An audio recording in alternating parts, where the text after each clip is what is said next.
د لارې مشال ده. زه چې کومه ده د ټولو نه اول په دې محفل کې جاوید همدرد صاحب ته وایم چې هغه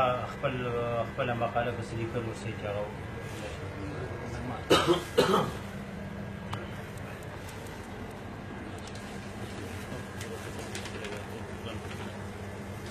ډېره مننه نیاز محمد شکور صاحب. ما خو تر ما ته ګوډه مقاله لیکلې ده خو د ټولو د خپل سپېڅلي احساسات راډالې کړل. د ګران پیروز اپریدي صاحب شاعري مجموعه د ستړي ژوند ساندې او سندرې په پښتو ادب کې یوه نوې اضافه ده او په دومره لنډ او تنګ وخت کې چې ښاغلی د ادبي او فلاحي هلو ځلو ننوزګاره هم دی. د دې کتاب لپاره وخت ویستل او چاپ کول چې د هغوی لپاره لوی اعزاز دی. د خوندورو کلامونو دا مجموعه مې ډېر په خوند ولوسته او د ښاغلي د لوړ فکر سوچه سوچ او نوي خیالونه راته د زده کړې لپاره ډېر څه حاصل شول. د ستړي ژوند ساندې او سندرې چې په مخ پاڼې مراد علي مراد صاحب د محترم پیروز اپریدي صاحب په شخصیت یو څو کرښې لیکلي دي، نه علاوه په دې کتاب کې د یو هم لیکوال سریزه یا تبصره شامله نه ده چې دا بیخي زما د زړه کار شوی دی، ځکه چې یو سریزه لیکونکی یا تبصره کوونکی صرف دومره کولی شي چې د لیک او فن نه زیات د لیکوال په ذاتي ژوند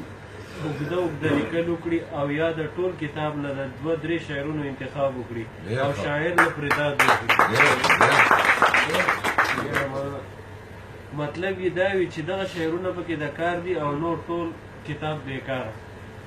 هر لیکوال دا غواړي چې هغه دې په طول پوره شاعري وکړي، خو دغه لیک یا تخلیق د لیکوال تر خپله وسه پورې وي، ځکه چې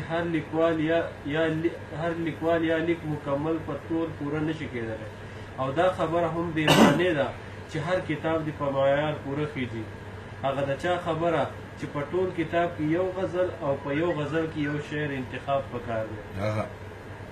د یو لیکوال تخلیق د هغه د بچي په مثال وي، لکه څنګه چې په بچو کې هم ښه او بد وي، نو سړی خو هغه بد بچي د ځانه شړلی نه شي بلکې د اصلاح کولو کوشش یې کوي.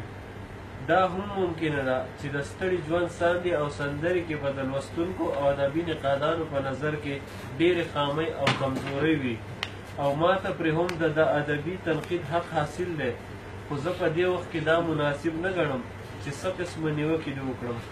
بلکې د یو نوي شاعر په حیث د ستړي ژوند ساندې او سندرې خپل رهنما کتاب وبولم او د څه زده کولو هڅه ترې وکړم.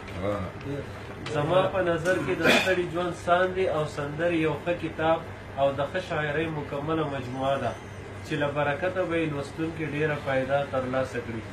په آخره کې په دعا یم چې لوی خالق دې د پیروز اپریدي صاحب د ژوند ساندې او سندرې د پښتو ژبې د پرمختګ او پښتون قام د رهنمایۍ سبب وګرځوي.